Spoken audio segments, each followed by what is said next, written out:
नमस्कार मंडळी, श्री स्वामी समर्थ. स्वामी समर्थ तुमच्या सर्वांच्या सर्व इच्छा आकांक्षा पूर्ण करो, हीच मी स्वामींच्या चरणी प्रार्थना करते आणि आपल्या आजच्या व्हिडिओला सुरुवात करते. श्रावण महिन्यातील सर्वात पवित्र, उल्हासमय आणि भावा बहिणीच्या अथंग प्रेमाचे प्रतीक असणारा सण म्हणजे रक्षाबंधन.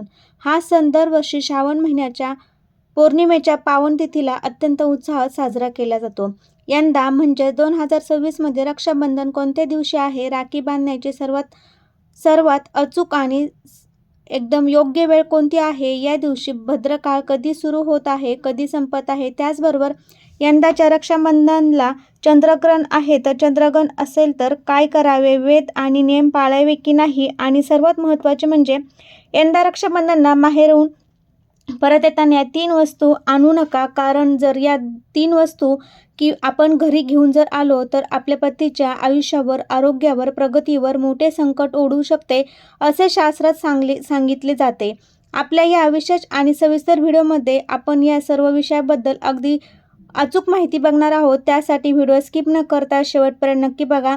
चॅनलवरती नवीन असाल तर नक्की सबस्क्राईब करा. कमेंटमध्ये श्री स्वामी समर्थ लिहिला अजिबात विसरू नका आणि बेल आयकॉन देखील प्रेस करा, म्हणजे जेव्हा कधी मी नवीन व्हिडिओ अपलोड करेल त्याचं नोटिफिकेशन सर्वात अगोदर तुम्हाला मिळेल आणि योग्य माहिती तुमच्यापर्यंत पोहोचेल. तर यंदा 2026 मध्ये रक्षाबंधन नक्की कोणत्या दिवशी साजरं केलं जाणार आहे? हिंदू पंचांगानुसार श्रावण महिन्याची पौर्णिमा तिथी अतिशय पवित्र मानली जाते. 2026 मध्ये श्रावण पौर्णिमा 27 ऑगस्ट 2026 रात्री सुरू होत असून 28 ऑगस्ट 2026 संध्याकाळपर्यंत असणार आहे. शास्त्रानुसार ज्या दिवशी सूर्योदयाच्या वेळी पौर्णिमा तिथी असते, ज्याला आपण उदय तिथी म्हणतो, त्याच दिवशी सण साजरा करणे श्रेष्ठ मानले जाते. त्यानुसार यंदा रक्षाबंधनचा सण शुक्रवार 28 ऑगस्ट 2026 रोजी संपूर्ण देशभरात साजरा केला जाईल. या दिवशी सकाळी सूर्योदयापूर्वी उठून अभंग स्नान करून स्वच्छ वस्त्र परिधान करावे आणि कुलदेवीची पूजा करून व त्या सणाची सुरुवात करावी. शास्त्रात असे स्पष्ट सांगितले गेले आहे की भद्रकाळामध्ये भावाच्या मनगटाला चुकून राखी बांधू नये. पौराणिक कथेनुसार लंकेचा राजा रावण याने भद्रकाळात आपल्या बहिणीकडून राखी बांधून घेतली होती आणि एका वर्षाच्या आतच त्याचा सर्वनाश झाला होता. म्हणूनच भद्रकाळामध्ये कोणतेही मंगल कार्य केले जात नाही. 28 ऑगस्ट 2026 रोजी सकाळी भद्रकाळ समाप्त होत आहे. भद्रकाळ संपल्यानंतर संपूर्ण दिवसभरामध्ये राखी बांधली अत्यंत शुभ मानले जाते, फलदायी ठरेल.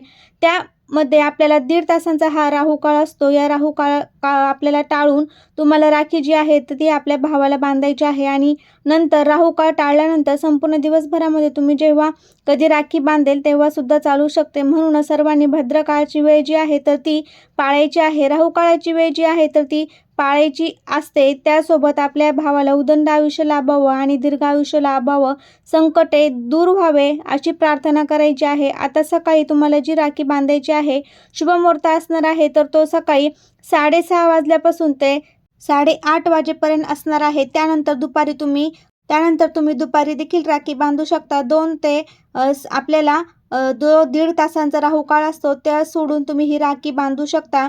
तर राखी बांधण्यासाठी 2 ते 2.5 तासांचा आपल्याला हा शुभ मुहूर्त आहे. राखी बांधण्याची योग्य पद्धत काय आहे तर पूर्व किंवा उत्तर दिशेकडून भावाचे तोंड करून त्याला पाटावर बसवायला लावायचं आहे. भावाच्या डोक्यावर रुमाल, टोपी किंवा वस्त्र असावे. आपल्याला उघड्या डोक्याने पूजा करू नये. बहिणीने स्वतःच्या कपाळावर तिळा लावून भावाच्या कपाळावर कुंकू आणि अक्षता लावायच्या. त्यानंतर भावाच्या उजव्या हाताच्या मनगटावर रक्षासूत्र राखी बांधावी. राखी बांधताना मनगटावर 3 गाठी माराव्यात, जो ब्रह्मा, विष्णू आणि महेशा यांचे प्रतीक मानले जातात. राखी बांधल्यानंतर भावाची आरती ओवाळावी, त्याला गोड भरवावे. भावाने बहिणीला तिच्या रक्षणाचे वचन दिले, तिचे आशीर्वाद घ्यावे आणि भेटवस्तू द्यावी. यंदाच्या रक्षाबंधनला चंद्रग्रहणाची मोठी चर्चा आपल्याला दिसून येत आहे. 2026च्या रक्षाबंधनला म्हणजे 28 ऑगस्ट 2026 रोजी चंद्रग्रहण आहे. ही गोष्ट खगोलशास्त्रदृष्ट्या खरी आहे, परंतु याबाबत अजिबात घाबरण्याची किंवा गोंधळून जाण्याची गरज नाही. हे चंद्रग्रहण भारतात दिसणार नाही. म्हणूनच भारतात अदृश्य असे अर्थशास्त्र आणि ज्योतिषशास्त्राच्या स्पष्ट नियमानुसार जे ग्रहण आपल्याला देशात किंवा भागात आपल्याला उघड्या डोळ्यांनी दिसत नाही, त्याचे वेध पाळले जात नाही आणि त्याचा सूतक काजोळ देखील मानला जात नाही. त्यामुळे चंद्रग्रहणाचा तुमच्या रक्षाबंधनच्या पूजाविधीवर, उपवासावर किंवा राखी बांधण्याच्या शुभ मुहूर्तावर कोणताही नकारात्मक प्रभाव पडणार नाही. महिलांनी किंवा गरोदर स्त्रियांनी ग्रहणाचे कोणतेही नियम पाळायची अजिबात गरज नाही. तुम्ही नेहमीप्रमाणे अगदी उत्साहात आणि मोकळ्या मनाने सर्व धार्मिक विधी पूर्ण करू शकतात. हा दिवस अत्यंत पवित्र असल्याने काही छोट्या चुका टाळणे गरजेचे आहे. रक्षाबंधनच्या सर्वात पहिली राखी घरातील देवघरातील श्रीकृष्ण आणि आपल्या कुलदेवीला अर्पण करावी. राखी नेहमी सुती, रेशमी किंवा मांगल्य दर्शवणारी लाल किंवा पिवळ्या किंवा केशरी रंगाची वापरावी. पूजेच्या ताटात कुंकू, अक्षता, दिवा, मिठाई, नारळ आणि राखी या गोष्टी अनिवार्य असायला हव्यात. दक्षिण दिशेला तोंड करून भावाला कधीही राखी बांधू नये, कारण दक्षिण दिशा ही यमाची दिशा मानली जाते. यंदाच्या रक्षाबंधनला आपल्याला प्लॅस्टिकची राखी किंवा एखाद्या खड्याची राखी जी आहे तर ती अजिबात वापरू नका. या दिवशी घरात कोणतीही वादविवाद करू नये आणि मांसाहार किंवा मद्यपान पूर्णपणे टाळावे. या सर्व गोष्टी ज्या आहेत तर त्या आपल्याला पाळल्या पाहिजे. आता वळूया आजच्या व्हिडिओ सर्वात महत्त्वाची आणि संवेदनशील असलेली विषयाकडे, म्हणजे रक्षाबंधनाला प्रत्येक बहीण मोठ्या प्रेमाने माहेरी जाते आणि आई वडील भावांचे कौतुक करते आणि तिला अनेक भेटवस्तू म्हणून देतात. परंतु शास्त्र आणि वास्तुशास्त्रानुसार रक्षाबंधन सारख्या सणाला माहेरून परत येताना ही गोष्टी वास्तुशास्त्रामध्ये सोबत आणणे पतीच्या प्रगतीसाठी, आरोग्यासाठी आणि भाग्यासाठी अत्यंत अशुभ मानली जाते. या 3 वस्तू कोणत्या आहेत तर आणि त्या का आणू नये हे सविस्तर आपण आज जाणून घेणार आहोत. त्यामुळे नक्की शेवटपर्यंत बघा. तर बघा, आपल्याला सर्वात पहिली वस्तू म्हणजे जी वस्तू आहे ती म्हणजे कपडे, जुनी भांडी किंवा घरातील टाकाऊ वस्तू. अनेकदा बहीण माहेरून गेल्यावर आईकडे किंवा भावजाईकडे वापरले जाणारे कपडे किंवा माहेरी पडून असलेली जुनी भांडी असू दे, सासरी आपल्याला कामाला येतील म्हणून सोबत घेऊन येतात. पण आपल्याला ते शास्त्रानुसार रक्षाबंधनवरून माहेरून कोणती वस्तू घरी आणणे हे चुकीचे आहे. त्यासाठी आपल्याला ह्या जुनी भांडी आपल्याला सासरी माहेरून आणायच्या नाही. त्याचप्रमाणे कंगवा, चप्पल, आरसा, काचेच्या वस्तू ह्या गोष्टी ज्या आहेत तर त्या माहेरची नकारात्मकता, ऊर्जा किंवा त्यांच्या ग्रहांचा दोष तुमच्या संसाराच्या वास्तूमध्ये प्रवेश करतो.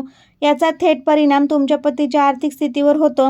पतीच्या नोकरीतील अचानक अडचणी येणे, व्यवसायात मोठे नुकसान होणे किंवा हातात आलेला पैसा टिकून न राहणे अशा समस्या निर्माण होतात. त्यामुळे माहेरून काही आणायचे असेल तर ते नेहमी नवीन वस्तू किंवा आपल्याला ज्या काही उपयोगी असतील त्याच वस्तू आणायच्या आहेत. त्यानंतर पुढची जी म्हणजे रक्षाबंधनाला माहेरून भेटवस्तू घेतल्याने त्यामध्ये तुम्ही चुकून धारदार, टोकदार वस्तू जे की कात्री, सुई, काचेची सामान, आरसा अशा वस्तू चुकून आपल्याला सासरी आहे तर त्या आणायच्या नाही.